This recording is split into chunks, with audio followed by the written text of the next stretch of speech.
После гражданской войны по всем краям Якутии ездили агитаторы. Они рассказывали про советскую власть, про устройство новой жизни. И вот в одну деревню приехал такой агитатор.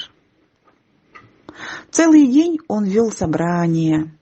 Люди слушали его, сидя на земле или на скамейках. Он говорил пламенные речи. После этого все пели революционные песни. Вечером начальники подошли к нему и предложили переночевать каждый у себя.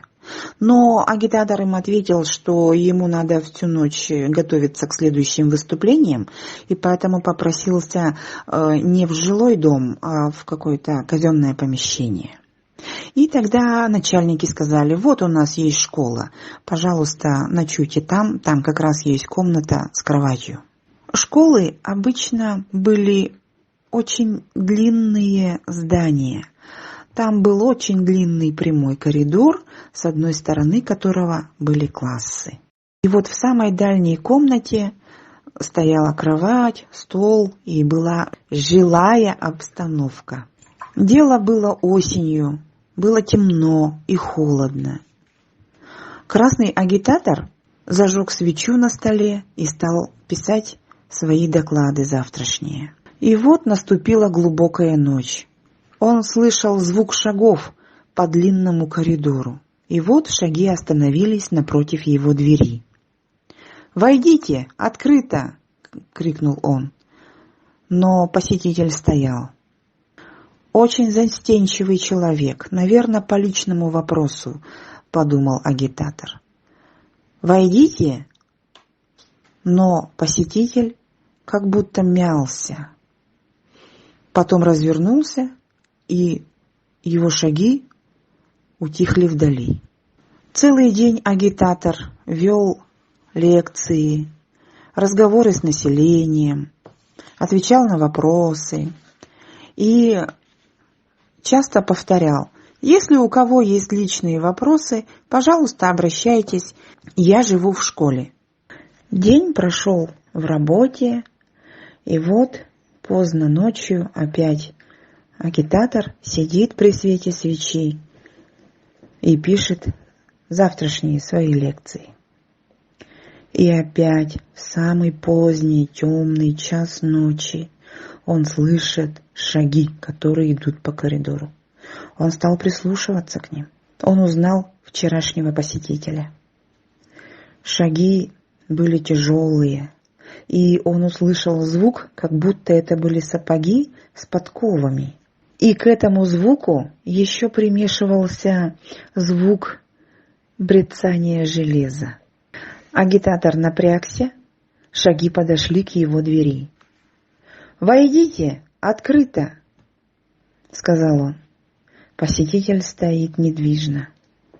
Потом агитатор услышал, как будто посетитель в темноте шарит рукой по стене, по двери, как будто ищет дверную ручку. Тут агитатор напрягся, вытащил пистолет и положил рядом с собой. «Войдите! Открыто!» — еще раз крикнул он. Но посетитель шарил рукой по двери, видимо, не смог найти ручку. Развернулся и опять ушел, бряцая железом. Агитатор был в большом волнении и смущении. Он не знал, как поступить. Днем, когда агитатор вел свои лекции, проводил беседы, он внимательно вглядывался в людей, чтобы приметить, кто мог приходить к нему ночью, и поглядывал на их обувь, чтобы заметить, у кого есть сапоги с подковами. Но таких, как будто он не смог заметить среди местных жителей. И вот снова наступает ночь. Это была ночь перед отъездом агитатора из этого села. Но он уже подготовился. Он уже не писал свои работы, но просто ждал этого ночного посетителя.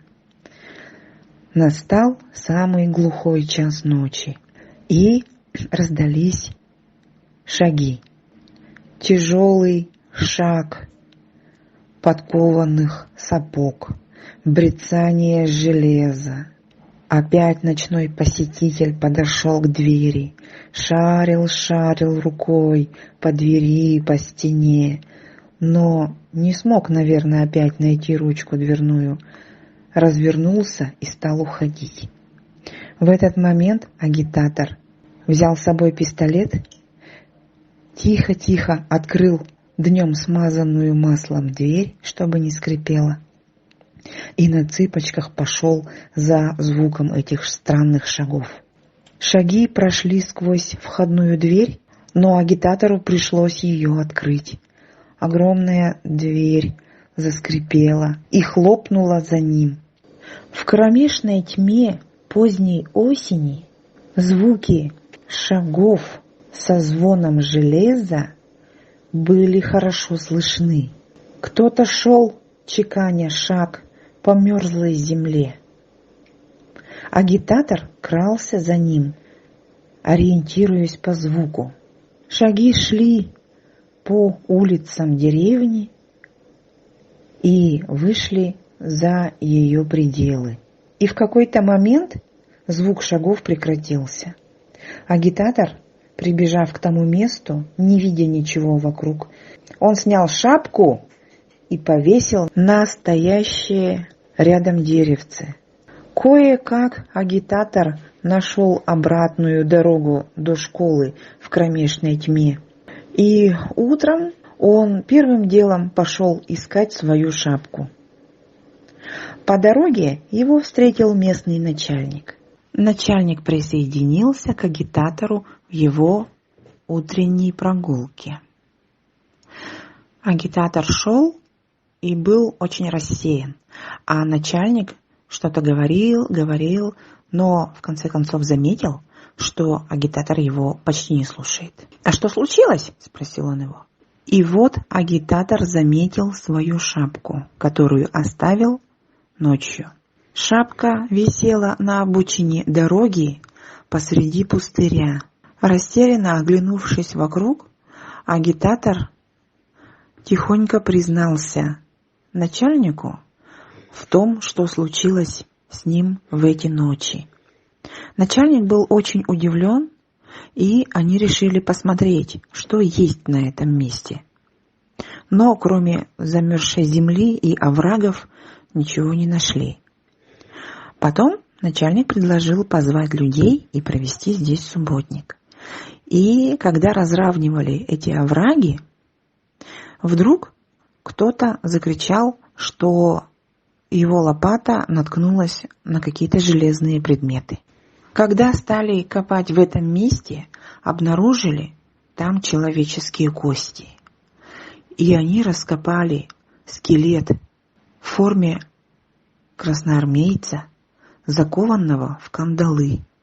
Сразу собрался митинг, и прах этого красноармейца решили торжественно похоронить на этом месте, а сверху поставить памятник героям гражданской войны. Так в этом поселке появился памятник героям гражданской войны.